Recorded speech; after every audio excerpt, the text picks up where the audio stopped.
Kiev residents reacted with skepticism Saturday to the U.S. Russia summit in Alasks, saying it was hard to understand how the Russian president was welcomed in the U.S. According to Associated Press, President Donald Trump failed to secure an agreement from Vladimir Putin on Friday to end Russia's war in Ukraine, falling short in his most significant move yet to stop the bloodshed, even after rolling out the red carpet for the man who started it. Trump, who for years has balked at American support for Ukraine and expressed admiration for Putin, had pledged confidently to bring about an end to the war on his first day back in the White House. 7 months later, after berating Zelensky in the Oval Office and stanching the flow of some U.S. military assistance to Kiev, Trump could not bring Putin even to pause the fighting, as his forces make gains on the battlefield. The U.S. president had offered Putin both a carrot and a stick, issuing threats of punishing economic sanctions on Russia while also extending a warm welcome at Joint Base Elmendorf-Richardson in Anchorage, but he appeared to walk away without any concrete progress on ending the war in Ukraine, now in its 4th year. Instead, he handed Putin long-sought recognition on the international stage, after years of Western efforts to make him a pariah over the war and his crackdown on dissent, and forestalled the threat of additional U.S. sanctions. In a sign that the conversations did not yield Trump's preferred result, the two leaders ended what was supposed to be a joint news conference without taking questions from reporters. Ukrainian President Volodymyr Zelensky said Saturday that he plans to meet U.S. President Donald Trump in Washington next week. Zelensky said he held a long and substantive conversation with Trump on Saturday after the U.S. leader met Putin in Alaska.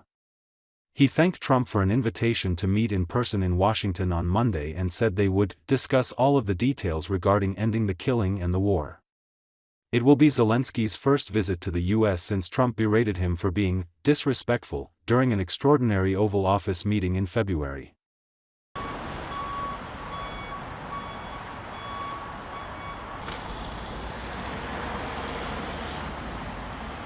Ніяких результатів нема. Мене дуже сильно дивує, що Трамп керівник, скажімо, міжнародна поліцейська країна, яка завжди порядок намагається втримати в світі, і зустрічається з терористом, якого розшукує весь світ. І він і намагається. Це просто дивно, що результатів нема і невідомо, чи будуть. Хоча ми очікуємо завжди чогось, без надії сподіваємося.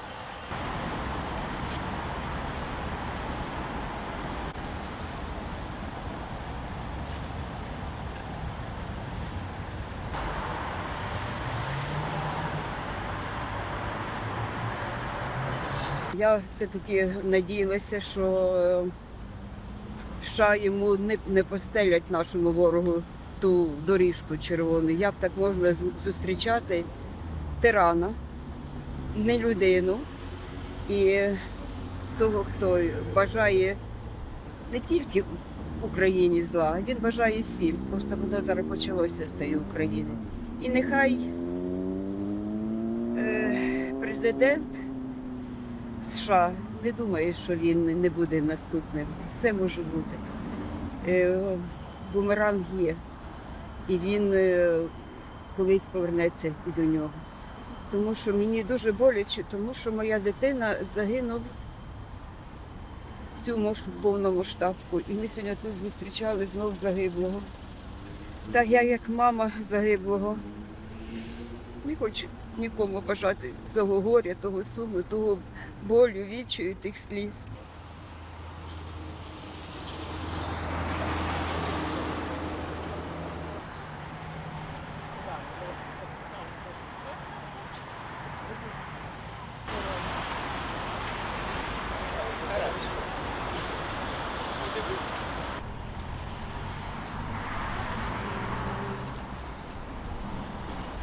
Добре, що вони хоча б зустрілися, це по-перше, а по-друге, все одно прийшли не з чим.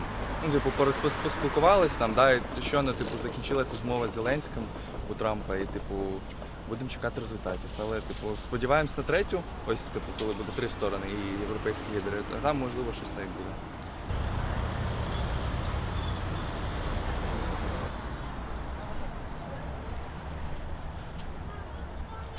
Во-первых, ми не знаємо конкретно всі.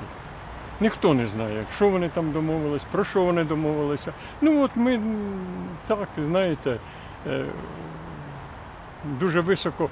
Він саме головне, він одне каже, що Путін один із самих кращих переговорщиків.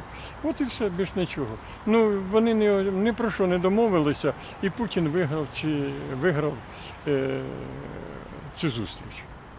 100%.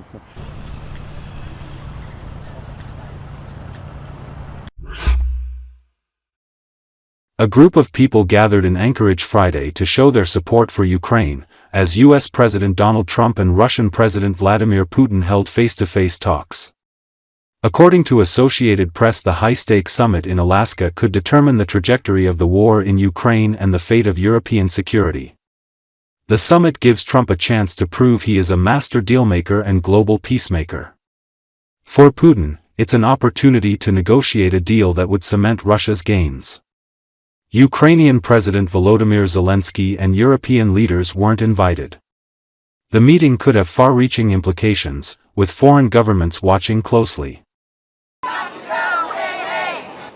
They teach Russian children that last year was and then it hasn't even been 100 years. Normally this stuff happens every 100 years. It's been 70 years.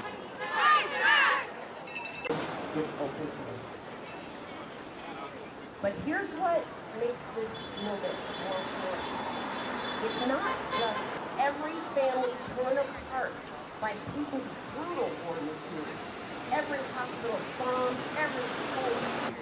Charity. We are not asking for charity or money. I'm 53 years old now. And a lot of you are here for the last Breathtaking natural beauty and resilient people. All of these. Russia. I mean, it's not that long of a flight, guys. I mean, it really is. Got to go, hey, hey! Ho, ho! Donald Trump has got to go, hey, hey! They teach Russian children that last year was and then it hasn't even been 100 years. Normally this stuff happens every 100 years. It's been 70 years.